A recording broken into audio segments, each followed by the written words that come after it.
मिर्ज़ा रियाजुल हसन आफंदी साहब MLC और दीगर मजलिस इत्तेहाद मुस्लिमीन के कारकुन कर रहे हैं।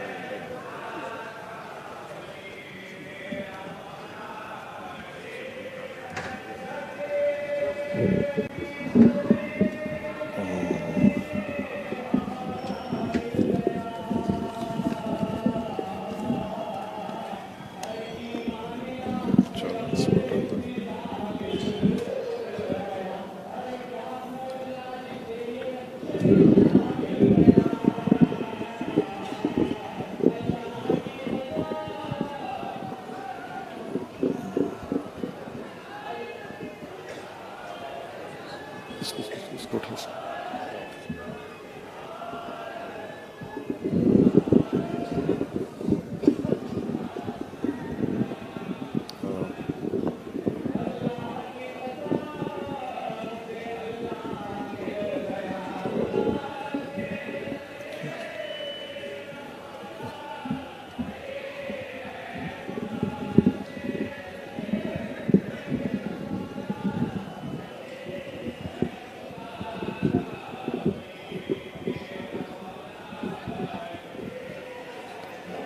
औज़ुबिल्लाहि मिनश्शैतानिर्रजीम बिस्मिल्लाहिर्रहमानिर्रहीम अस्सलामु अलैकुम वरहमतुल्लाहि वबरकातुहू।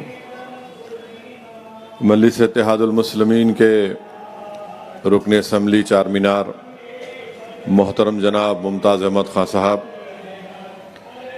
रुकन असम्बली याकूतपुरा मोहतरम जनाब अहमद पाशा कादरी साहब, रुकन असम्बली मलकपेट मोहतरम जनाब अहमद बलाला साहब, रुकन असम्बली नामपल्ली मोहतरम जनाब जाफ़र हुसैन मिराज साहब, औरंगाबाद से तशरीफ़ लाए महाराष्ट्र के मजलिस इत्तेहादुल मुस्लिमीन के सदर वो रुकन पार्लिमान मोहतरम जनाब इम्तियाज़ जलील साहब, MLC रियाजुल हसन आफंदी साहब, मजलिस इत्तेहादुल मुस्लिमीन के अराकीन बल्दिया मोअज़्ज़िज़ सदर मोतमदीन, मजलिस इत्तेहादुल मुस्लिमीन के गयूर अराकीन मुहिबान मजलिस, पसे पर्दा बैठ कर सुनने वाली मेरी ज़द्दा और माँ और बहनों, आप तमाम का बेहद शुक्रिया कि आपने अपना कीमती वक्त निकाल कर आज के जलसे हालात हाज़रा में आपने शिरकत की। आप जानते हैं कि आज दोपहर में 2 बजे से लेकर शाम में 5 बजे तक करीब 3 घंटे मजलिस इत्तेहादुल मुस्लिमीन के मौजूदा रुकन असम्बली और बल्दी हल्के के तीनों अराकीन बल्दिया के साथ आज मजलिस इत्तेहादुल मुस्लिमीन की तरफ से तीनों बल्दी वार्ड में हल्के असम्बली चारमीनार में 15 करोड़ की लागत से storm water drain, sewerage line, पानी की लाइन, सीमेंट रोड और VDCC रोड के नए कामों का इफ्तिताम में लाया गया। इंशाअल्लाह ताला 4 तारीख के दिन और भी हल्के असम्बली चारमीनार के जो दूसरे बल्दी हल्के हैं उनमें भी जो काम मंजूर हुए हैं, इंशाअल्लाह उन कामों का भी इफ्तिदा 4 तारीख के दिन दोपहर में उन तरक्याती कामों का भी इफ्तिदा किया जाएगा। मैं आपको बताना ज़रूरी समझता हूँ कि हल्के असम्बली चारमीनार में मजलिस इत्तेहादुल मुस्लिमीन की नुमाइंदगी पर महबूब चौक, मुर्गी चौक में एक नई मार्केट का इंशाअल्लाह ताला वहाँ पर काम शुरू होगा करीब में, जिसकी लागत 36 करोड़ रुपये है। और वहीं पर लाड़ बाज़ार में जो फसाड बनाया जा रहा है, इंशाअल्लाह ताला करीब में हुकूमत से उसकी मंजूरी मिलने के बाद 40 करोड़ की लागत से वो ग्लास रीइंफोर्स कंक्रीट दोनों जानिब लाड़ बाज़ार के रहेगा।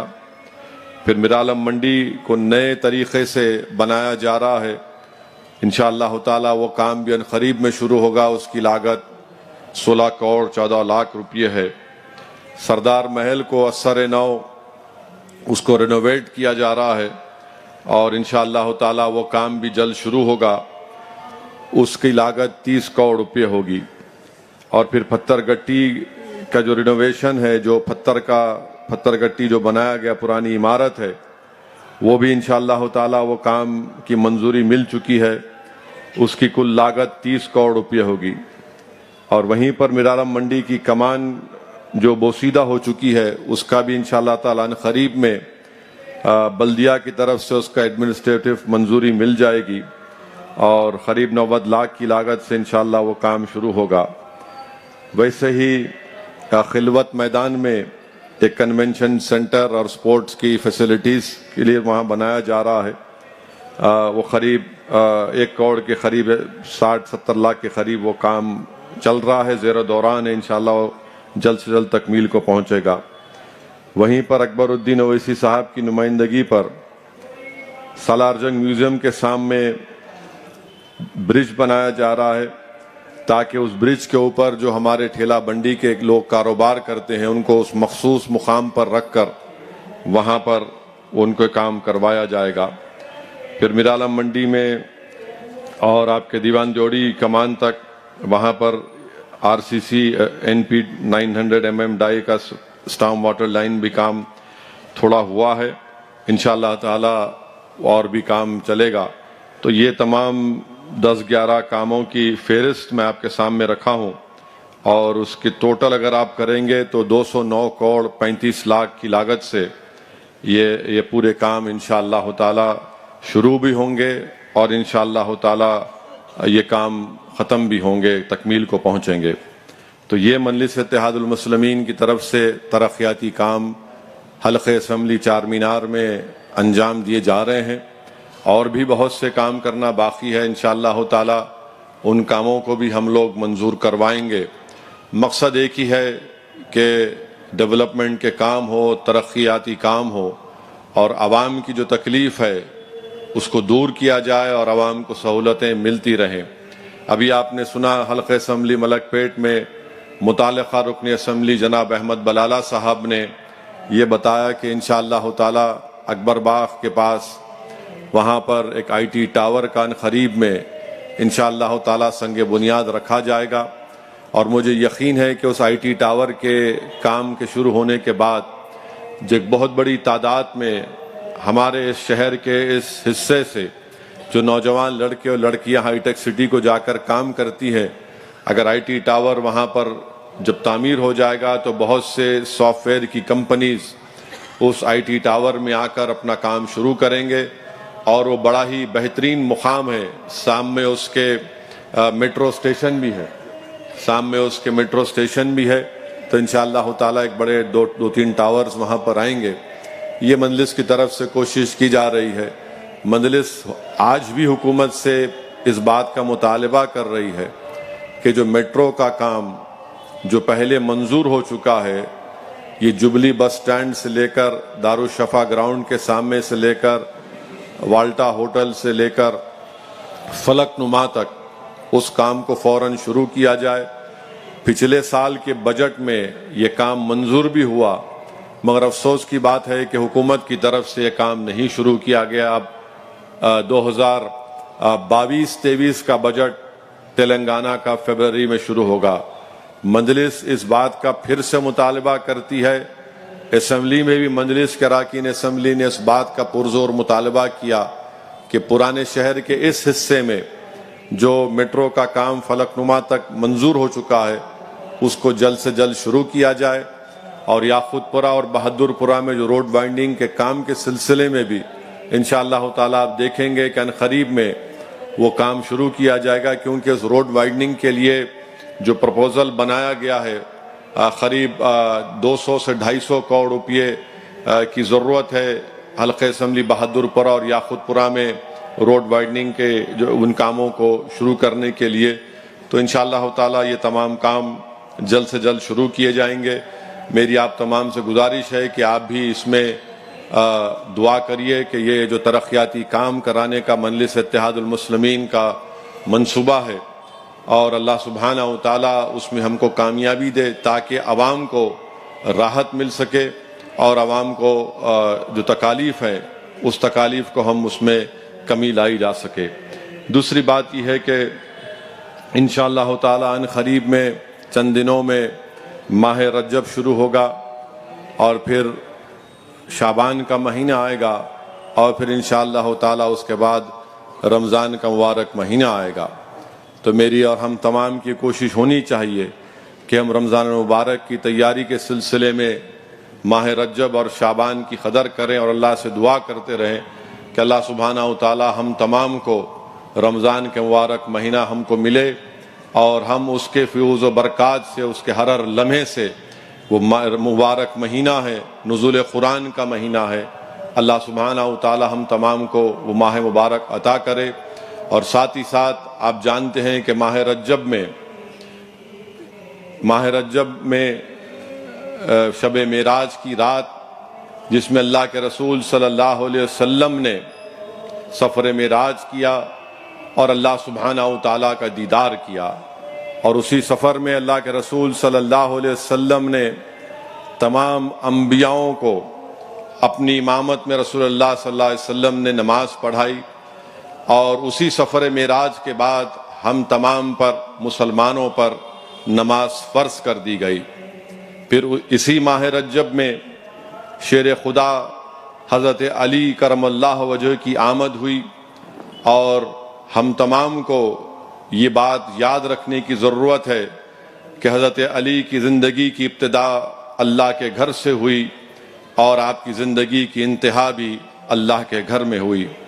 तो अज़ीज़ान मिल्लत इस्लामिया, मैं अपनी तकरीर को उस दूसरी जानिब ले जाने से पहले ज़रूरी समझता हूँ कि माह रजब में इन दो तारीख़ों को याद रखें कि जिस दिन शेर खुदा की आमद हुई उस तारीख़ को याद रखिए, और मुझसे बेहतर उलमाए कराम आपको बताएंगे हज़रत अली करमल्लाहु वजह के बारे में, शेर खुदा के बारे में। और हदीस शरीफ में आया कि अल्लाह के रसूल सल्लल्लाहु अलैहि वसल्लम ने फरमाया कि सरकार ने फरमाया सल्लल्लाहु अलैहि वसल्लम ने कि शाबान अल्लाह का महीना है, और अल्लाह के महीने में अल्लाह का शेर आया। और सरकार दो आलम सल्लल्लाहु अलैहि वसल्लम ने फरमाया कि शाबान मेरा महीना है और रमज़ान मेरी उम्मत का महीना है। मेरे अजीज़ दोस्तों और बुज़ुर्गों, मैंने उलमाए कराम की ज़बान मुबारक से सुना कि जब शेर खुदा हज़रत अली की पैदाइश हुई और रसूलुल्लाह सल्लल्लाहु अलैहि वसल्लम ने हज़रत अली को अपने आगोश में, अपने गोद में लिया, तो लोग ये कह रहे थे कि यह बच्चा आँख नहीं खोलता। जब मोहम्मद मुस्तफ़ा सल्लल्लाहु अलैहि वसल्लम ने हज़रत अली करमल्लाहु वजह को अपने आगोश में, अपने गोद में लिया, तो हज़रत अली ने अपनी आँख खोली। तो अल्लाह के रसूल सल्लल्लाहु अलैहि वसल्लम ने बाद में फरमाया कि अली, मैंने जब तुम्हें गोद में उठाया तो लोग ये कह रहे थे कि तुम नहीं देखते, मगर तुमने आंखें खोली और मुझे देखा। तो हज़रत अली ने फरमाया, या रसूल अल्लाह सल्लल्लाहु अलैहि वसल्लम, मैं उस वक्त, उस उम्र में भी उस शऊर के उस मुकाम पर था कि मैं ये चाहता था कि दुनिया में जब अपनी आँख खोलूं तो मैं सबसे पहले मोहम्मद मुस्तफ़ा सल्लल्लाहु अलैहि वसल्लम को देखूं। मेरे अजीज़ दोस्तों और बुज़ुर्गों, मैंने उलमाए कराम से हदीस शरीफ सुना कि अल्लाह के रसूल सल्लल्लाहु अलैहि वसल्लम ने फरमाया कि सिर्फ मुनाफिक ही अली से बग़्ज़ रखता है।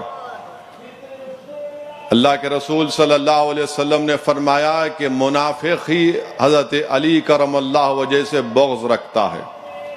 तो जो हज़रत अली से बग़्ज़ रखता है उसकी पहचान मुनाफिक मोहम्मद मुस्तफ़ा सल्लल्लाहु अलैहि वसल्लम ने कर दी है। मेरे अजीज़ दोस्तों और बुज़ुर्गों, याद रखिए कि हज़रत अली करमल्लाहु वजह,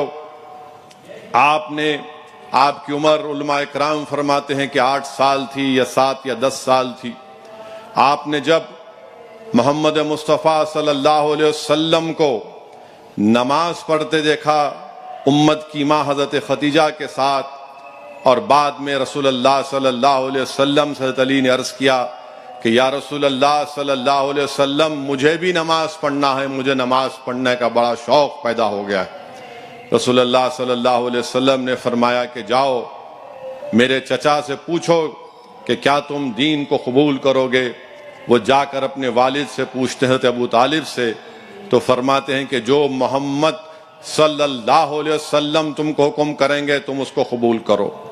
मेरे अजीज दोस्तों और बुजुर्गों, वाक़यात में ये भी आया, उलमाए कराम ने यह भी फरमाया कि अल्लाह के रसूल सल्लल्लाहु अलैहि वसल्लम ने हज़रत अली करमल्लाहु वजहो के साथ घर में आपने अहले खुरैश को दावत दी खाने की कि आओ तुम दीन को कबूल करो, दीन इस्लाम को, मेरे काम में ताउन करो, क्योंकि अल्लाह ने कुरान में फरमा दिया और अल्लाह ने कुरान में फरमाया कि आप अपने रिश्तेदारों को दावत दीजिए। तो सब खाना खा रहे थे और खाने के बाद किसी ने भी कुछ नहीं कहा। अबू जहल था, शुएबा था, तमाम बड़े बड़े अहले कुरैश के वो लोग थे। तो उलमाए कराम की ज़बानों से मैंने सुना और पढ़ा कि जब किसी ने कुछ नहीं कहा तो हज़रत अली करमल्लाहु वजहो, जो आपकी उम्र अभी 8-9 साल की थी, आप अपने एड़ियों के बल खड़े होकर हाथों को उठाकर पुकार कर कहते हैं कि या रसूल अल्लाह सल्लल्लाहु अलैहि वसल्लम, मैं आपका साथ दूंगा, मैं आपका साथी बनूंगा। मेरे अजीज दोस्तों और बुजुर्गों, आप फिर रसूल अल्लाह सल्लल्लाहु अलैहि वसल्लम ने हज़रत अली को कहा कि जाओ दीन इस्लाम की दावत दो। तो उलमाए कराम ने बड़ा खूब लिखा कि शेर खुदा ने मक्के से लेकर बदर तक, बदर से लेके खंदक तक, खंदक से लेके खैबर तक और खैबर से लेके हज़रत अली ने कूफा तक अल्लाह की राह में अपनी जिंदगी को गुजारा। मेरे अजीज दोस्तों और बुजुर्गों, उलमाए कराम ने लिखा कि अज़मत अली के बारे में लिखा, करमल्लाहु वजहो के बारे में, कि जब अल्लाह के रसूल सल्लल्लाहु अलैहि वसल्लम ने फरमाया कि मैं इल्म का शहर हूं और अली उसका दरवाजा है, तो हज़रत जिब्रील जमीन पर आए, एक इंसान की शक्ल में आकर हज़रत अली से पूछे कि क्या यह सच है कि मोहम्मद सल्लल्लाहु अलैहि वसल्लम ने फरमाया? तो हज़रत अली ने कहा कि ये मोहम्मद सल्लल्लाहु अलैहि वसल्लम, रसूल अल्लाह सल्लल्लाहु अलैहि वसल्लम ने फरमाया। तो हज़रत जिब्रील जो इंसान की शक्ल में थे उनसे पूछा, अच्छा ये तो बताओ कि जिब्रील कहाँ है अभी? हज़रत अली आसमानों की तरफ नजर उठाकर देखे, दाएं देखे, बाएं देखे, मशरिक को देखा, मगरिब को देखकर कहा कि या तो तुम जिब्रील हो या फिर मैं हूं। हज़रत जिब्रील ने कहा कि नहीं, आप अली हैं और मैं जिब्रील हूं। अज़मत अली के बारे में शेख मुहद्दिस अब्दुल हक दहलवी रहमतुल्लाह अलैह अपनी किताब मुदारिजुन नबुवा में लिखते हैं कि जब मक्का फतेह हुआ और बुतों को मक्के से, हरम से साफ किया जा रहा था, एक बहुत बड़ा बुत हुबल, उसको काबतुल्लाह पर रख दिया गया था। एक दूसरी रिवायत में आया कि ऊंचे मुकाम पर रखा गया। तो हज़रत अली ने फरमाया कि या रसूल अल्लाह सल्लल्लाहु अलैहि वसल्लम, आप मेरे कंधे पर खड़े हो जाइए। अल्लाह के रसूल सल्लल्लाहु अलैहि वसल्लम ने कहा कि नहीं अली, तुम मेरे कंधे पर खड़े हो जाओ और उन बुतों को साफ करो। जब शेर खुदा रसूल अल्लाह सल्लल्लाहु अलैहि वसल्लम के कंधे मुबारक पर खड़े होकर उस बुतों को साफ कर रहे थे तो रहमतुल्लाह अलमीन सल्लल्लाहु अलैहि वसल्लम ने पूछा कि बताओ अली, तुम अपने आप को कैसा पाते हो? तो हज़रत अली ने फरमाया, या रसूल अल्लाह सल्लल्लाहु अलैहि वसल्लम, मैं पूरे हिजाबात उठ गए, मैं जिस तरफ अपना हाथ फैलाता हूं वो चीजें मेरी हाथ को लग जाती हैं। और फिर बाद में जब हज़रत अली काबतुल्लाह की जमीन पर आए, कंधे मुबारक से उतर कर, हज़रत अली मुस्कुरा रहे थे। रसूल अल्लाह सल्लल्लाहु अलैहि वसल्लम ने पूछा कि अली क्यों मुस्कुरा रहे हो? हज़रत अली ने फरमाया करमल्लाहु वजहे ने कि या रसूल अल्लाह सल्लल्लाहु अलैहि वसल्लम, मैं इतनी ऊंचाई पर था, पूरे हिजाबात उठ गए थे, अब जमीन पे आया हूं। तो रसूल अल्लाह सल्लल्लाहु अलैहि वसल्लम ने फरमाया, अली तुम्हें उठाने वाले का नाम मोहम्मद रसूल अल्लाह सल्लल्लाहु अलैहि वसल्लम है और तुम्हें जमीन पे लाने वाले का नाम जिब्रील अलैहिस्सलाम है। मेरे अजीज दोस्तों और बुजुर्गों, जब हजरत अली की शहादत हुई 20 रमजान को कूफा में, एक जालिम शैतान ने जब आप पर हमला किया, हजरत अली ने जब ये देखा और आपकी ज़बान मुबारक से आपने फरमाया कि रब्बे काबा की कसम मैं कामयाब हो गया, रब्बे काबा की कसम मैं कामयाब हो गया। लोग परेशान थे कि ये कौन है जिस पर हमला हुआ, जिस्म से खून बह रहा है और कह रहा है कि रब्बे काबा की कसम मैं कामयाब हो गया। तो उलमाए कराम ने लिखा, मैंने उनकी जबानों से सुना कि एक मर्तबा मक्के में हजरत अली करमल्लाहु वजह बीमार पड़ जाते हैं।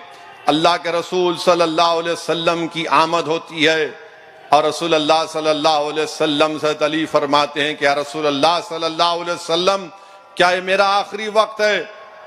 तो रसूल अल्लाह सल्लल्लाहु अलैहि वसल्लम इरशाद फरमाते हैं कि नहीं अली, तुम्हारा जब आखिरी वक्त आएगा तुम्हारे खून से तुम्हारी दाढ़ी मुबारक लाल हो जाएगी।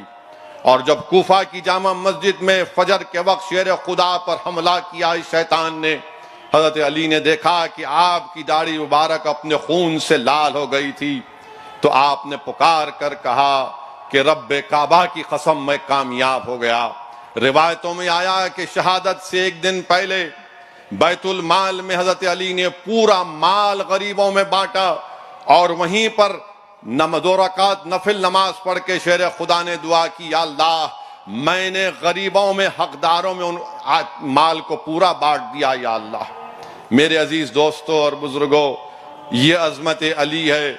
और याद रखिए, अगर आज भी कोई सच्चे दिल के साथ शेर खुदा का नाम लेकर पुकारता है तो कमजोर से कमजोर के दिल में भी उसकी हरारत पैदा हो जाती है, जिस्म में एक ताकत पैदा हो जाती है।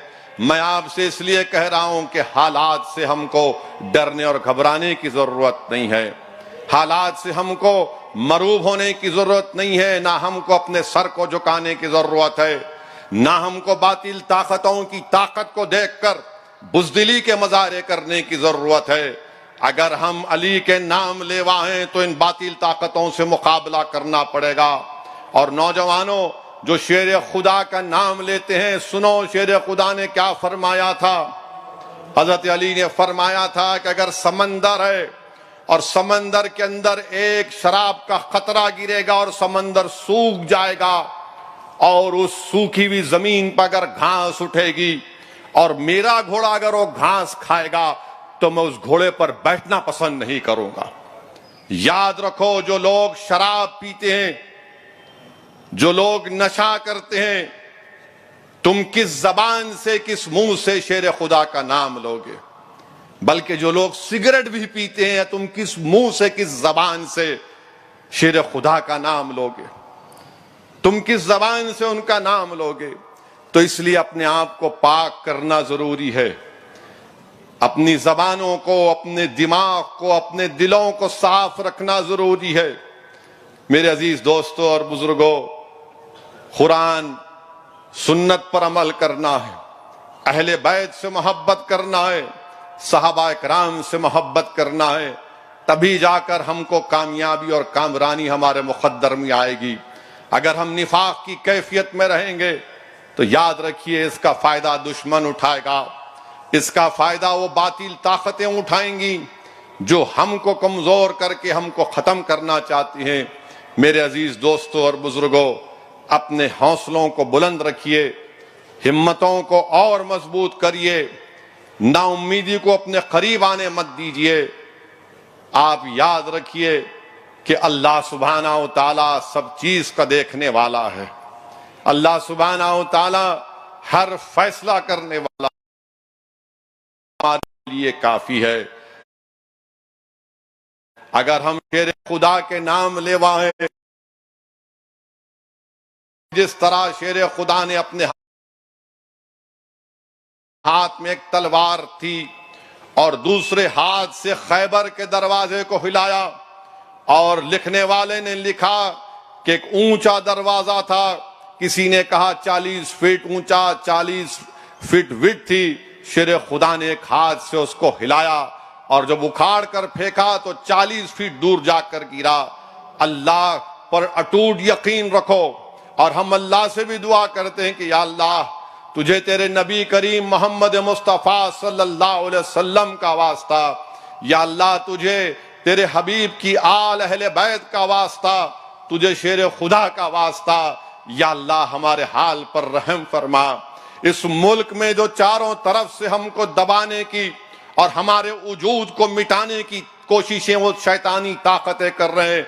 परवरदिगार, तुझे तेरे शेर खुदा का वास्ता हमारे हौसलों को हमेशा बुलंद रख या अल्लाह। रब्बे करीम इंशाअल्लाह ताला हमारे हौसलों को बुलंद रखेगा। हमको डरने और घबराने की जरूरत नहीं है मेरे अजीज दोस्तों और बुजुर्गों। अगर हम अल्लाह से मोहब्बत करते हैं, अल्लाह को अपना रब मानते हैं, तो कुरान और सुन्नत पर अमल करना पड़ेगा। अहले बैत से मोहब्बत करना पड़ेगा, शेर खुदा से मोहब्बत करना पड़ेगा, खुलफाए राशिदीन से मोहब्बत करना पड़ेगा। और उनकी तालीमात पर जब अमल पैरा होंगे तो यकीनन कामयाबी हमारे कदम को चूमेगी। डरने और घबराने की जरूरत नहीं है। तीसरी अहम बात जो मैं आपके सामने अर्ज करना चाह रहा था कि आज हमारे मुल्क में हम देखते हैं कि मुख्तलिफ तरीकों से नई नई बातें की जाती हैं। मेरे अजीज दोस्तों और बुजुर्गों, आज से थोड़े दिन पहले जलसा हुआ बहादुरपुरा में, किशनबाग पर जलसा हुआ। तो मैंने उस जलसे में, जिसको अंग्रेजी में कहते हैं लाइटर वेन में, कांग्रेस के बहुत बड़े लीडर के बारे में कह दिया। तो पूरे कांग्रेसियों को इतनी तकलीफ हुई कि आने ऐसा दिख रहा था कि उनको सोना, उनका बैठना, उनका आराम करना पूरा बर्बाद हो गया। माने ऐसा, वो असदुद्दीन ओवैसी ने ऐसा कह दिया, ये कह दिया, वो कह दिया। माने ये कांग्रेस के और ये जो अपने आप को सेक्युलर और लिबरल लोग बोलते हैं, इनका एक उसूल है, तुम सबको बोलना, गांधी परिवार को नहीं बोलना। और फिर दूसरी तरफ ये संघ परिवार है, तुम सबको बोलो, हमारे मोदी को मत बोलो। यानी ये क्या है, तुम लोग आसमान से टपके क्या? अगर हम बोले हैं तो इतना चीखे मारे हैं। बाज लोग तो लिखे कि असदुद्दीन ओवैसी साहब, आप इतना पढ़े हुए हैं, इतना वो फुला वहां से पढ़े, यहां से पढ़े, ये आपको जेब नहीं देता ये ऐसा बोलना। अब क्या मैं तुम्हारे से पूछ के स्किप राइटिंग पे बोलूं? तुम जो बोलेंगे मैं बोलूं? तुम कांग्रेस पार्टी के दफ्तर के तबलची हो गए, गाओ तुम, कौन रोक रहा तुमको? मगर मेरी जबान तुम्हारे सोच के मुताबिक नहीं चलेगी। कर चलिए, मैं तो एक लाइटर वेन में कहा तो किसी कांग्रेसी ने कहा आपको जेब नहीं देता। अरे जेब देता नहीं देता मेरी जूती पर। पहले यह बताओ कि जम्मू में जो आसिफा बच्ची का रेप हुआ था, उसका कत्ल हुआ था, उन कातिलों की और रेप करने वालों की तायीद करने वाला तुम्हारे नेता के साथ चल रहा है। बताओ फिर क्या है ये? इस पर कोई जवाब देंगे आप? तो बोले नहीं, कोई भी आ सकता। अच्छा, कोई भी आ सकता है तो फिर आसिफा क्या करोगे? यानी आसिफा का बाप भी आएगा और उस कातिलों की तायीद करने वाला भी आएगा। माने आप ये समझ रहे हैं कि कातिल की तायीद करने वालों को और एक 8 साल की बच्ची के बाप को भी बुलाएंगे? ये कौन सा आपका उसूल है? ये कौन सी आपका तरीका है? कहां जा रहे आप? मुझे गाली दो, फकर नहीं पड़, कुछ नहीं फर्क पड़ता मेरे को। जितनी गाली दे सकते दो, डिक्शनरी में जितनी गाली है खाली कर दो, कुछ फर्क नहीं पड़ेगा मुझे, क्योंकि मैं जो कुछ कह रहा हूं वो सच्चाई है। फिर इनके लीडर कहते हैं कि विकी लीक्स, आप देखिए विकी लीक्स 2009 में या जो भी विकी लीक्स आया था उसमें कहा गया, उनके लीडर ने कहा कि भारत में हिंदुत्व शिद्दत पसंदी का बहुत बड़ा चैलेंज है। अरे जब आप अमेरिका के एम्बेसडर को ये कहती हैं, आप तो सरकार में थे ना, 10 साल आपकी हुकूमत थी, आपने क्या किया उस हिंदुत्व की शिद्दत पसंदी को रोकने के लिए? कुछ नहीं किया आपने। अरे भाई, आपकी कौन सी सेटिंग है हम मोदी के साथ, बता दो मेरे को, कौन सी सेटिंग है? जब आप कब कहा था आपने? विकी लीक्स में कहा था 2009 में। आप बैन करना था उन तमाम ऑर्गेनाइजेशन को, आपने कुछ नहीं किया। आपने अकबर ओवैसी को जेल में डाला, आपने जगन मोहन रेड्डी को जेल में डाला, और वो जेल में था तो मेरे को भी जाके बोलो, प्रणब मुखर्जी सदर जमहूरिया का इलेक्शन लड़ रहे हैं, जगन तुम्हारी बात सुनता। आप बताओ आपने क्या किया? भाई आखिर आपका चक्कर क्या है? कौन सा आप ऐसी सेटिंग करके बैठे हुए हैं नहीं मालूम। माने अजीब और गरीब मामला है। मैंने वो कोई किसी ने अच्छा कहा मुझे कि अपना काम बनता भाड़ में जाए जनता। हाँ, जो भी करेंगे आप बताइए कौन सा काम आप कर रहे हैं और आप हम पे उंगली। जहां के इलेक्शन लड़ते उनके लड़ने से उन्हें जीत जाते। अरे कब तक बोलेंगे बाबू मैं मर्द नहीं मेरा भाई मर्द। आप कभी देखे कि आप में कितनी कमजोरी है। इम्तियाज जलील साहब महाराष्ट्र से आते हैं, मैं शुक्रगुजार हूं कि थकन के बावजूद भी इम्तियाज साहब आज के जलसे में शिरकत किए। 15 साल कांग्रेस हुकूमत की महाराष्ट्र में, 15 साल वहां पे कांग्रेस आज कौन से तीसरे नंबर पे है? चौथे नंबर पर, चौथे नंबर पर, नंबर 4। अब मैं बोलता नहीं तो नंबर 2 है, बोलते हमको लिख जा रहे उधर मिला रहे। नंबर 4 है आप, नंबर 4 है। अब वहां पे इम्तियाज जलील के पीछे पड़ गए। ए इम्तियाज तू क्या कर रहा है? क्या करना, हमारा काम हम करेंगे। आप 4 नंबर पे आ गए। गुजरात में हम 13 सीट लड़े, कोई भी नहीं जीते। नहीं, वो हैदराबाद से शेरवानी आई थी, हमको परेशान कर दिया। अरे 13 लड़े, बाकी सब छोड़ दिए, लड़ो जीतना था नहीं।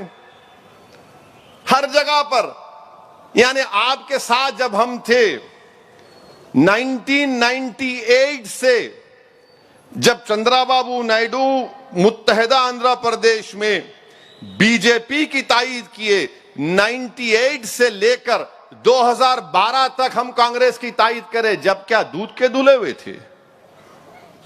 तुम्हारे दूल्हे भाई थे हम। 2099 में मुमताज खान साहब एमएलए थे, राजशेखर रेड्डी अपोजिशन लीडर थे। फिर 2004 में तेलुगु देशम गई, कांग्रेस आई, सरकार बनी दिल्ली में। 2004 से 2012 तक हम सपोर्ट किए। 2008 में न्यूक्लियर डील की बात आई, मजलिस सपोर्ट की। अच्छा, हद तो यह है कि तेलंगाना, उस वक्त आंध्र प्रदेश की असेंबली में किरण कुमार रेड्डी चीफ मिनिस्टर, उनके खिलाफ तहरीक अदम एतमाद उनकी पार्टी लेकर आई। उनके पार्टी के एमएलए अपोज करे, कौन साथ दिए? मजलिस साथ दी। हम छोड़े 2012 में, क्योंकि हैदराबाद में फसाद हो रहे थे, चाकू मारा जा रहा था रातों में, हालात खराब थे। मगर अब हमको बोलते नहीं आप बी टीम, फुला टीम। अरे भाई एक बात सुन लो, मैं पूरे सेकुलर पार्टी से कहना चाह रहा हूं, मैं इलेक्शन हमारी जमात लड़ेगी। भाड़ में जाए तुम्हारा, तुम हारो जीतो, मेरे को कोई परवाह नहीं है। मेरे को एक बात आप बता दीजिए, जो अपने आप को सेकुलर पार्टी कहते हैं, तुम्हारा कौन सा सेकुलरिज्म है मेरे को बताओ। तुम आज मुसलमान का नाम लेने से डरते हो, तुम अपने पार्टी के मुसलमानों का नाम लेने से डरते हो। असदुद्दीन ओवैसी तो दूर की बात, तुम्हारे बाजू तुम्हारे पार्टी का मुसलमान खड़े रहने को तैयार नहीं है, जिसने अपनी जिंदगी लगा दी तुम्हारी पार्टी में। मिसाल के तौर पर बिहार में लालू की पार्टी है, बरसों से लालू के साथ थे। जब उनसे पूछा गया कि तुम्हारा बेटा जो अमेरिका में पढ़ता है वो वापस आएगा बिहार को, तो उनके पार्टी के सीनियर लीडर ने कहा कि मैंने अपने बेटे से कह दिया कि भारत को वापस मत आओ, यहां पर कोई मुस्तकबिल नहीं है। बोलो, उनसे पूछो क्यों कहा उन्होंने, आपकी पार्टी के हैं, उनसे पूछो आप। उत्तर प्रदेश में समाजवादी पार्टी है, अखिलेश यादव, मुलायम सिंह यादव की सीट अपनी पत्नी उनकी जीत जाती है, बेगम साहिबा। और कौन हार जाते? आजम खान हार जाते। ये क्या है भाई बताइए, कैसे हार जाते आजम खान रामपुर से और आप जीत जाते हैं मैनपुरी से? हम ये सवाल करते तो इनको तकलीफ हो जाती। आखिर 186 सीट 2019 में कांग्रेस और बीजेपी लड़े, कितनी जीती कांग्रेस? मजलिस थी नहीं वहां पे, 15 सीट। पूछो कांग्रेसियों से, जब ये चुपते हुए सवालात मैं करता हूं तो बोलते नहीं तुम हमारे साथ क्यों नहीं है। मैं क्या अलादीन का चिराग हूं, जिन हूं तुम्हारे पीछे आने को? वो तुम्हारा जिन तुमको हरा रहा, मैं जिन बोला तो उस पर इतनी तकलीफ हुई उनको। वो जिन बोले, क्या बोलो उसको, क्या बोलूं बताओ आप? नहीं क्यों बोले? रे भाई लाइटर वेन में बोला। तुम इतना उसको, मैंने पूरे सोशल मीडिया पे मेरी तकरीर को इतना चलाए कि जो लोग नहीं देखे तो वो भी देख लिए। माशाल्लाह, इनसे बड़ा अक्लमंद कोई नहीं हो सकता, याद रखिए। माने जो काम आपका दोस्त नहीं करता ये दुश्मन कर देते हैं माशाल्लाह से। माने हर जगह पर आप देख रहे हैं। अब आप इनसे पूछिए जाकर, ये सेकुलर पार्टी से, भाई आप मुसलमान का नाम क्यों नहीं लेना चाहते? तो बोलेंगे अरे नहीं नहीं बीजेपी से लड़ना है। अच्छा बीजेपी से लड़िए, कौन नहीं लड़ो बोल रहा आपको? लड़िए, लंगोट कसिए, लड़िए, हम भी लड़ रहे हैं। नहीं मगर अगर हम मुसलमान का नाम लेंगे तो बीजेपी को फायदा हो जाता। अच्छा कैसे फायदा होता भाई बताओ, कैसे फायदा होता बताओ? हम भी तो जानना चाह रहे कैसे फायदा होता। हमारा वोट तो चाहिए मुसलमानों का आपको, मगर हमारे साथ ठहराने के लिए हम आपके लायक नहीं हैं। वोट तो चाहिए मगर इज्जत नहीं देंगे। वोट तो चाहिए मगर मोहब्बत, जबान से नहीं बोलेंगे कि हम तुम्हारे साथ खड़े हैं। नहीं, डर है मोदी को फायदा हो जाएगा।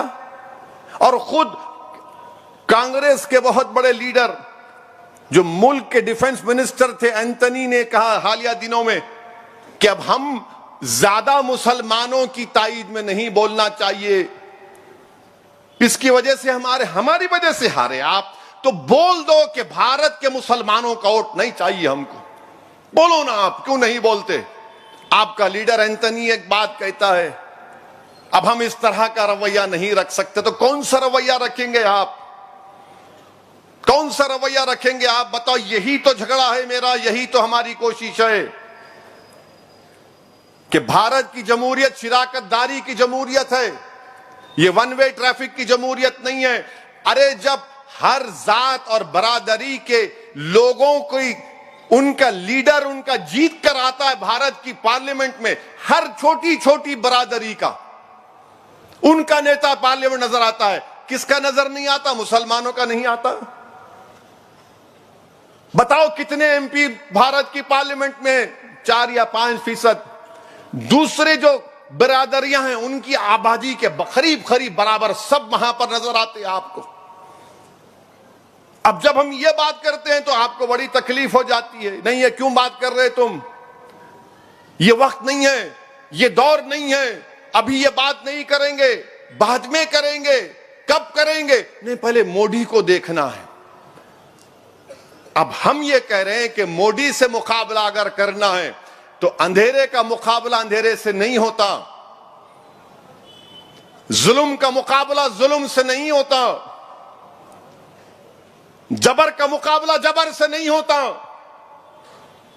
जहालत का मुकाबला जहालत से नहीं होता, अंधेरा का मुकाबला चिराग से होता है, खौफ का मुकाबला उम्मीद से होता है, डर का मुकाबला हिम्मत से होता है, और बीजेपी से मुकाबला आइडियोलॉजी पर होना चाहिए। मगर ये लोग नहीं मानते। कई मर्तबा जब प्लेन या एयरपोर्ट पे मैं बैठता हूं तो मेरे सामने आके हैं, कैसे हैं, अच्छे हैं, ओवैसी जी। मैं समझ जाता हूं उनकी जबान से। बोला बैठो, जैसे क्या चल रहा है? बोला नहीं कुछ नहीं चल रहा है। नहीं क्या चल रहा है? बोला हमारा ही नाम ही चल रहा है हर जगह पे। बोले ये क्या बात है? बोला फिर ये क्या बात है? यही बात है। बोलना क्या चाह रहे? बोलो ना, क्या चल रहा है तो बोलो। नहीं, आपके जहन में क्या चल रहा है? मिला मेरे जहन में अखलाक चल रहा है, मेरे जहन में पीलू खान चल रहा है, मेरे जहन में मेरे घरों के दिमाग बुलडोजरों से तोड़ना चल रहा है, मेरे जहन में मेरे नौजवानों को यूएपीए में लगाकर जेल में डालकर 2-2 साल सड़ाया जा रहा है, वो चल रहा है। मेरे जहन में मेरे मस्जिदों को टारगेट बनाने की कोशिश की जा रही है, वो चल रहा है। मेरे जहन में सियासी ताकत नहीं है हमारे पास, वो चल रहा है। मेरे जहन में नौजवानों के ख्वाब को कैसा पूरा किया जाए, वो चल रहा है। तो पलट के बोलते खाली यही इतना ही सोचते आप अपने लिए? मिला आप क्यों नहीं सोचते?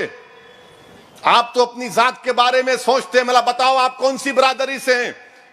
अरे ये क्या पूछ रहे हैं, मतलब बोलो कौन सी बिरादरी से। मैं तो कह रहा हूं ना, मैं हूं जो भी हूं, हम ये हैं। मतलब आपके ये पूरे मुल्क में आपके हैं।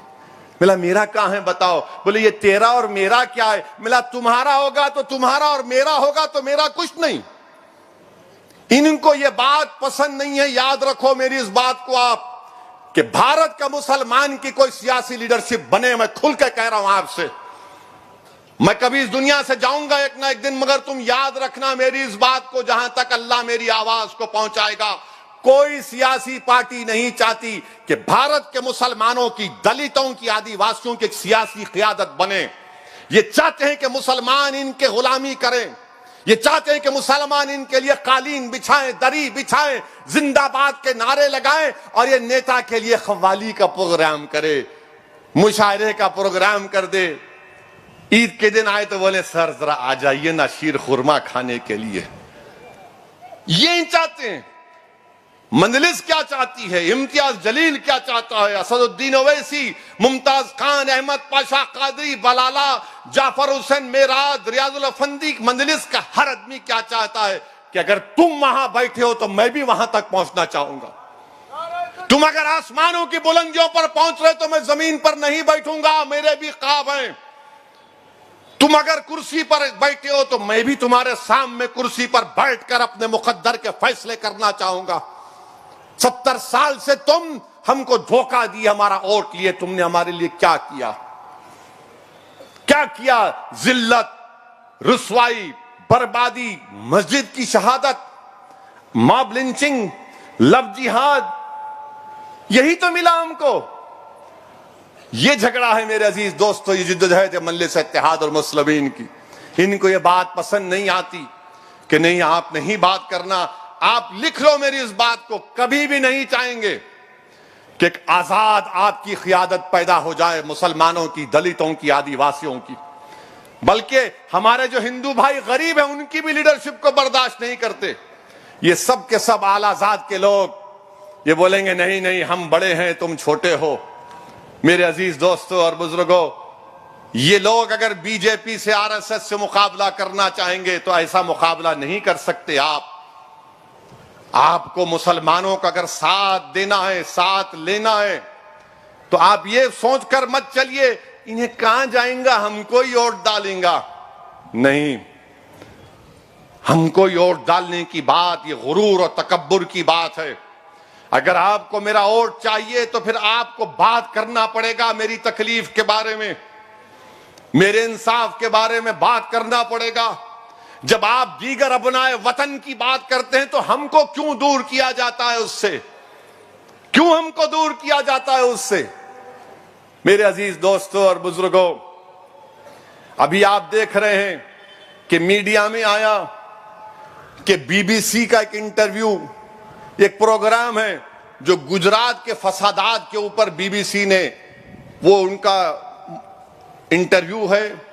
उस वक्त के गुजरात के मुख्यमंत्री, वजीर आला, जो अब देश के वजीर आजम और प्रधानमंत्री हैं, तो मोदी सरकार ने उस बीबीसी के इंटरव्यू को अंग्रेजों के बनाए हुए कानून के तहत इंडिया में, भारत में यूट्यूब पर, ट्विटर पर इसको बैन लगा दिया, इसको बैन लगा दिया। चलिए अब हम वजीर आजम से पूछना चाह रहे हैं, गुजरात में आप नहीं थे मुख्यमंत्री, नहीं थे, मोदी नहीं थे, कोई आया था मार्स से, सैटर्न से आया था, कोई प्लेनेट से आया होगा क्या? हम, आप नहीं थे, आके मार के चला गया।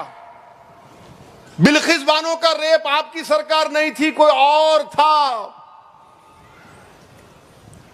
और फिर वहां पर वो जो कांग्रेस के एक्स एमपी हैं राज्यसभा के, जिनकी जिस्म के 6 टुकड़े करके उनको जला दिया गया, जिसके पास कांग्रेस का एक नेता जाकर नहीं मिला, उनको भी नहीं मारे, वो आसमान से लोग आए थे, आके स्पेसशिप में बैठ के रॉकेट में चले गए।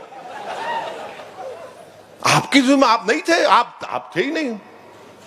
मरने वाले जो भी थे उनमें से स्पेस से आए, उतरे, ठक ठक ठक ठक काम करे, बैठे, निकल गए।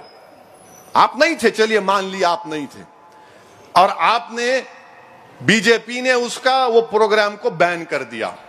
बैन करा ना, पढ़े ना न्यूज, आप लोग पढ़ते ना, बीबीसी का, बोले नहीं नहीं दिखाना, नरेंद्र मोदी के बारे में दिखा रहे आप, गलत है, हम इजाजत नहीं देंगे, हम उसको बैन लगा दिए। मैं वजीर आजम से पूछना चाह रहा हूं और बीजेपी के नेताओं से पूछना चाह रहा हूं, चलिए गुजरात में आपने बीबीसी का इंटरव्यू बंद कर दिया, महात्मा गांधी के कातिल गोडसे के बारे में नरेंद्र मोदी की राय क्या है? गोडसे के बारे में क्या राय है बताइए हमको। कातिल है ना गांधी का, मानते ना आप लोग, या आप भी इतना डाउट में आ गए? मानते ना?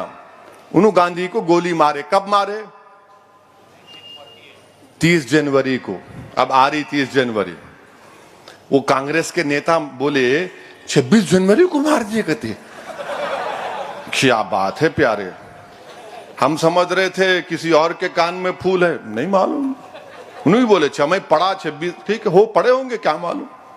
बहरहाल 30 जनवरी को गोडसे ने गांधी का कत्ल किया ना, तो भारत का सबसे बड़ा टेररिस्ट कौन हुआ? आजाद हिंदुस्तान का सबसे टेररिस्ट कौन है? तो गोडसे मुर्दाबाद बोलेंगे नहीं बोलेंगे? बोलेंगे ना। अब गोडसे के ऊपर पिक्चर बन रही, गोडसे के ऊपर पिक्चर बन रही, क्या भारत के प्रधानमंत्री गांधी के कातिल की पिक्चर को बैन करेंगे या जनता को बोलेंगे जाके देखो? पिक्चर बन रही गोडसे के ऊपर, नाथूराम गोडसे के ऊपर पिक्चर बन रही है, और उसमें ये मैं खुद देखा हूं आने से पहले, उन्होंने बोल रहे कि गोडसे गांधी को क्यों मारा। तो भारत के प्रधानमंत्री, वजीर आजम और बीजेपी से हम पूछ रहे हैं कि आपके बारे में बीबीसी को दिखाया तो बड़ी तकलीफ लगी, मिर्ची लगी, बैन, और गांधी को मारने वाले का पिक्चर भारत में रिलीज होगा या बैन होगा, हम पूछना चाह रहे बीजेपी से। आप तो बोलेंगे, उन्होंने क्या बोलेंगे नहीं मालूम ना, टैक्स भी माफ हो जाओ। अच्छा, आप मैटनी शो देखने के कायल नजर आ रहे मेरे को। बहरहाल पिक्चर के ऊपर बैन करेंगी नहीं करेंगी, हम बीजेपी से चैलेंज कर रहे हैं, पूछ रहे हैं, आप गोडसे के पिक्चर पर बंद कराओ। चलो, नरेंद्र मोदी महात्मा गांधी से बड़े नहीं हैं, कोई बड़ा नहीं हो सकता, गांधी अंबेडकर से कोई बड़ा नहीं हो सकता। जब गांधी को मारने वाले का पिक्चर बन रहा है तो बीजेपी बैन लगाओ ना। वो एक मैं पिक्चर नहीं देखता हूं, मुझे पसंद नहीं है, टाइम वेस्ट ऑफ टाइम है। 2 घंटे बैठ के देखते, उसको कौन देखते जी? अब यहां बैठ के देख रहे, सुन रहे, देखो आप भड़काओ भाषण को, कुछ इल्म लेके जा रहे हैं यहां से आप। वो एक पिक्चर ने वो रंग कहते क्या है, कपड़े का रंग, बैन। अरे वो छोड़ो, गांधी के कातिल का पिक्चर बन रहा है। क्या बीजेपी आरएसएस उस पिक्चर को बैन करेगी? नहीं करेगी। 2013 में भिंडरानवाला पर एक पिक्चर बनी थी, बैन लग गया, तो गोडसे पर पिक्चर कैसा बना रहे हैं लोग? मोदी के बारे में गलत दिखाए तो बैन, इंडिया में बैन बैन, और गांधी को मारने वाला जो गांधी को गोली मारा उस पर कोई बैन नहीं।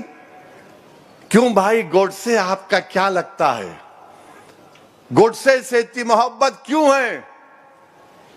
ये कब तक जबान पे गांधी, दिल में गोडसे की मोहब्बत चलेगी?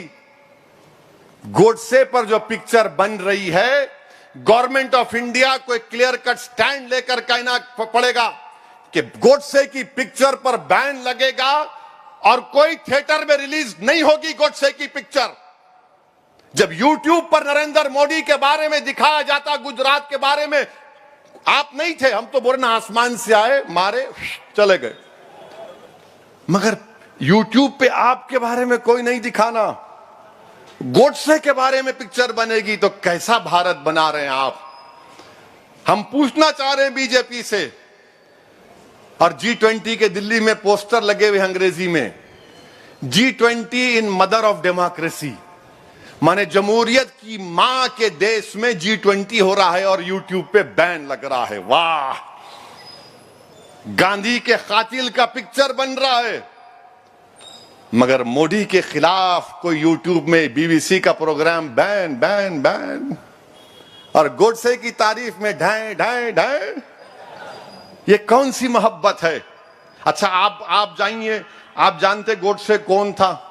अब आप सुनो, उसका ऑपरेशन करेंगे आज। अच्छा, और एक चीज बीजेपी वाले बता दो, आरएसएस वाले, ये गोडसे और सावरकर में कितनी मोहब्बत थी। गोडसे और सावरकर में बहुत मोहब्बत थी, बहुत बहुत मोहब्बत थी। समझे नहीं समझे? अलग मोहब्बत थी। देवदास पारो की मोहब्बत थी, रोमियो जूलियट की मोहब्बत थी नहीं थी? बोलो नहीं थी। Okay, I will take it back.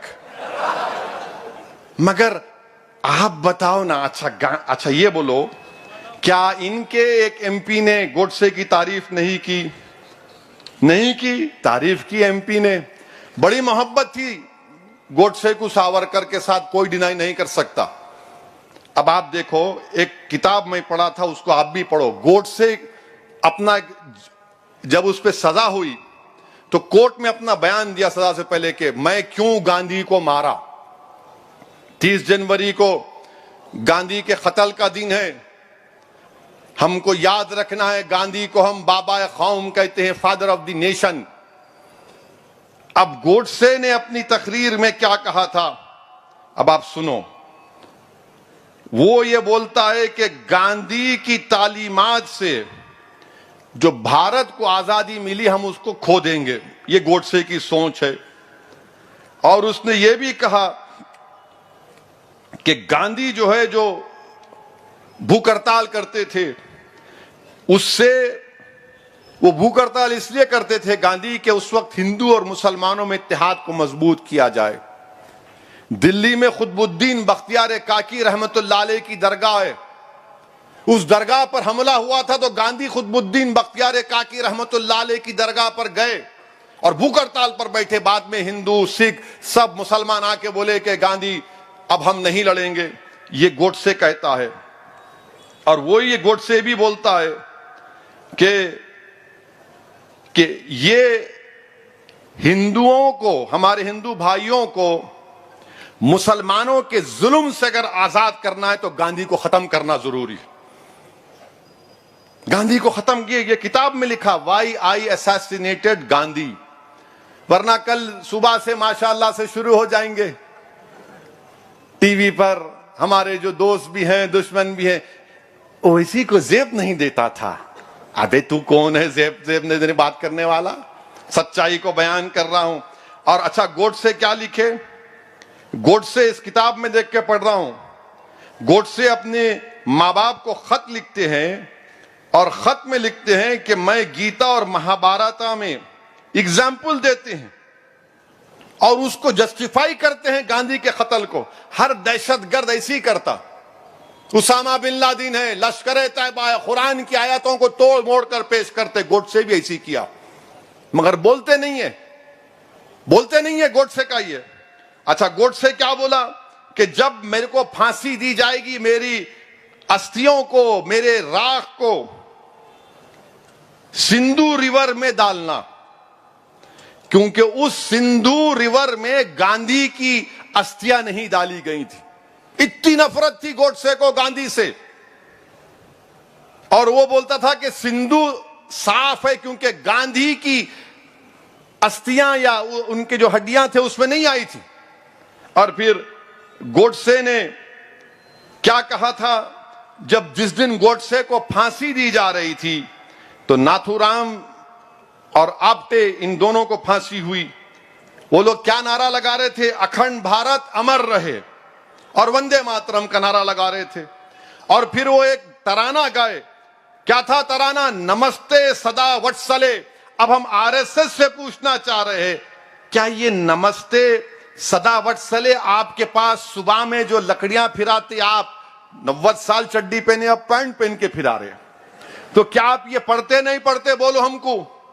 मैं क्वेश्चन कर रहा हूं, बोलो आप।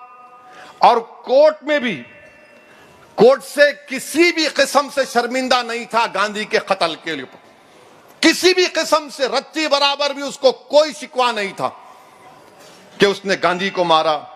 और उसने कहा कि ये मेरी मॉरल ड्यूटी थी, मजहबी ड्यूटी थी कि मैंने गांधी को मारना था। मेरे अजीज दोस्तों और बुजुर्गों, ये इनकी मिसाल है। हम 30 जनवरी से पहले भारत के प्रधानमंत्री से, नरेंद्र मोदी से ये डिमांड करते हैं कि गोडसे पर जो पिक्चर बनाई जा रही है आप बैन लगा दो। जिस कानून के तहत आपने आपके बारे में जो बीबीसी ने बैन किया, इस गोडसे की पिक्चर पर बैन। कोई थिएटर में कोई पिक्चर नहीं बननी चाहिए।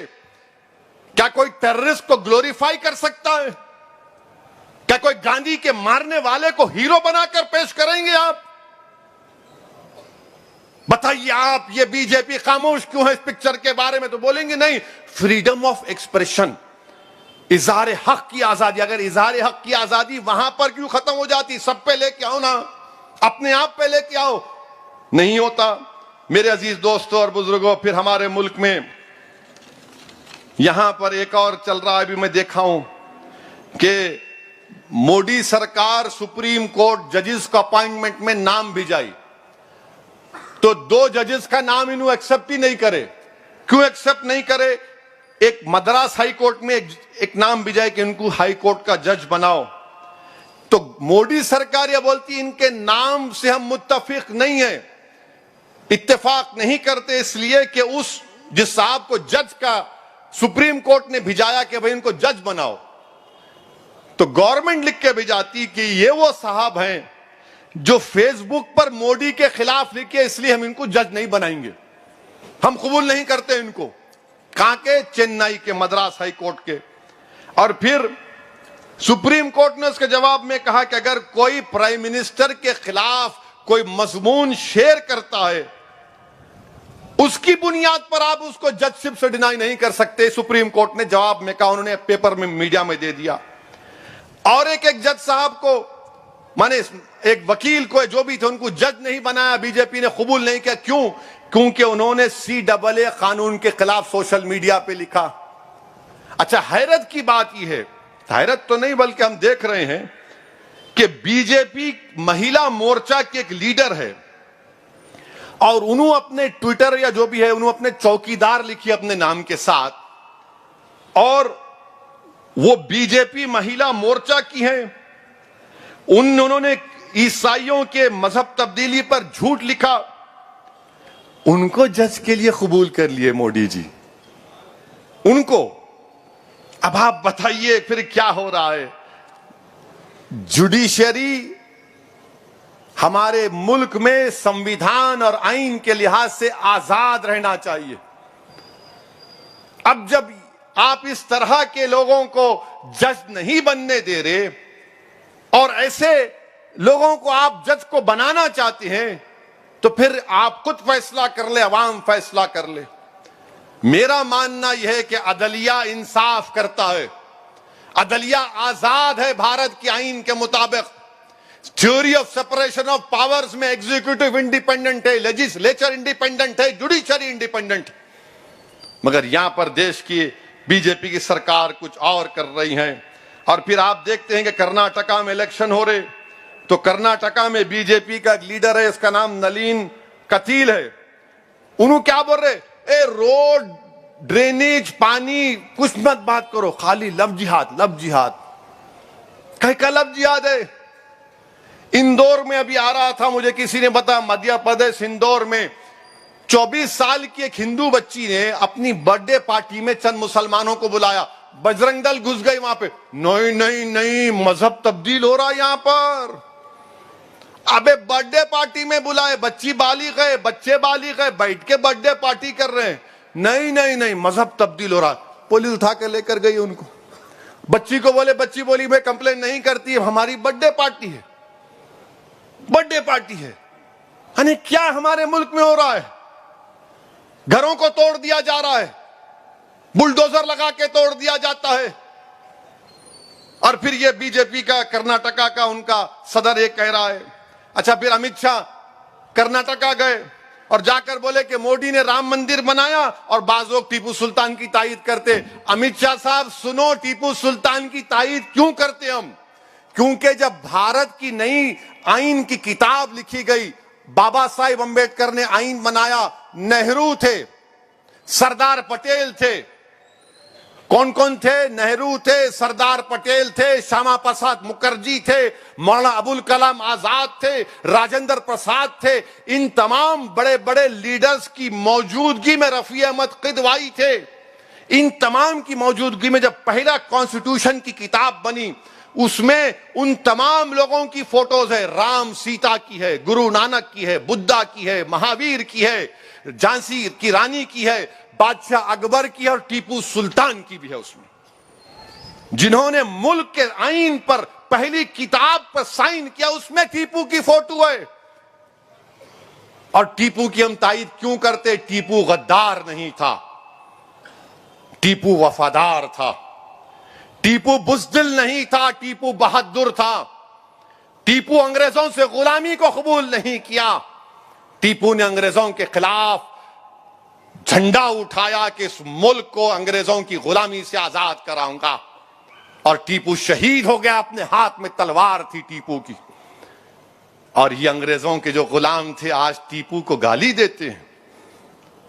टीपू ने माफीनामा लिखकर नहीं दिया था अंग्रेजों को, मैं मुझे माफ कर दो। टीपू ने 7 खत तो छोड़ो, 1 खत टीपू ने नहीं लिखा अंग्रेजों को।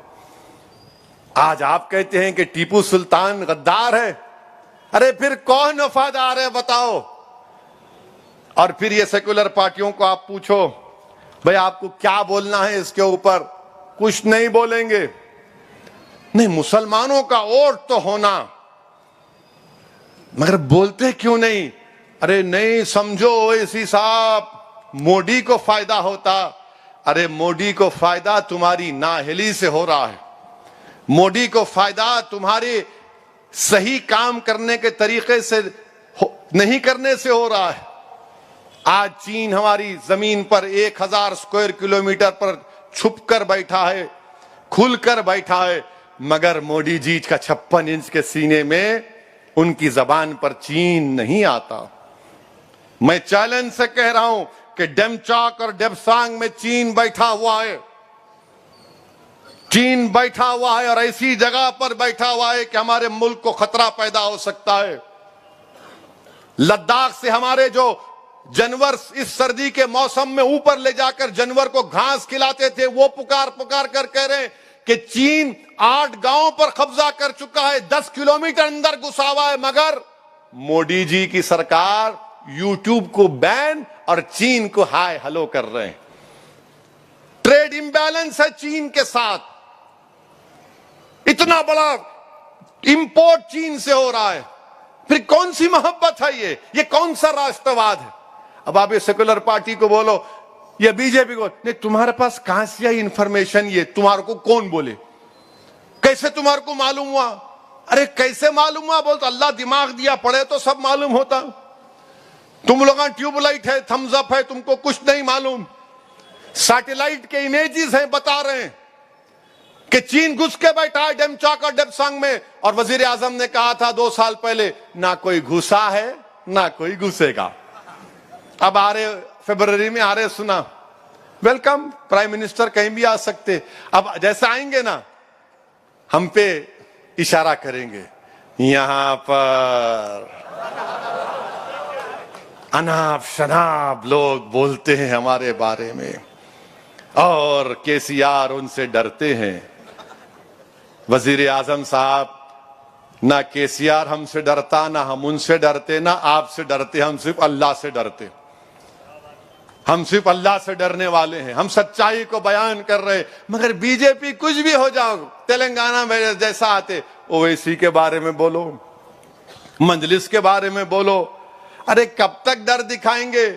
तेलंगाना का हमारा हिंदू भाई, बैकवर्ड क्लास का भाई, दलित क्लास का भाई सब जान चुका है कि मजलिस हिंदुओं के खिलाफ नहीं, मजलिस फिरका परस्ती के खिलाफ थी और रहेगी इंशाअल्लाह ताला।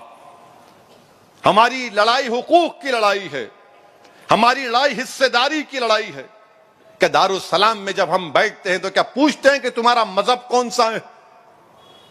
हर कोई आता हमसे काम करा के जाता है, हर कोई आता हमसे काम करा के जाता।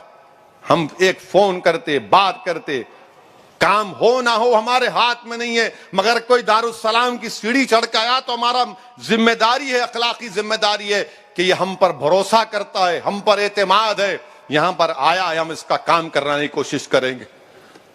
मगर बीजेपी के दफ्तर में क्या है? लव जिहाद, लव जिहाद। यानी हर जगह आप देख लो लव जिहाद। अरे कौन सा लव जिहाद है भाई? और मेरे अजीज दोस्तों और बुजुर्गों, मैं आपसे भी अपील कर रहा हूं, मुसलमानों से भी अपील कर रहा हूं, ये क्या है जायदाद के झगड़े में भाई को मारते? जायदाद के झगड़े में भाई को मारते? तुम क्या लेके जाते जमीन को खबर में? वही जमीन जिसका तुम हिस्सा मार रहे हो, हशर के मैदान में तुम्हारे गले में शोले का एक आग बनकर रहेगी।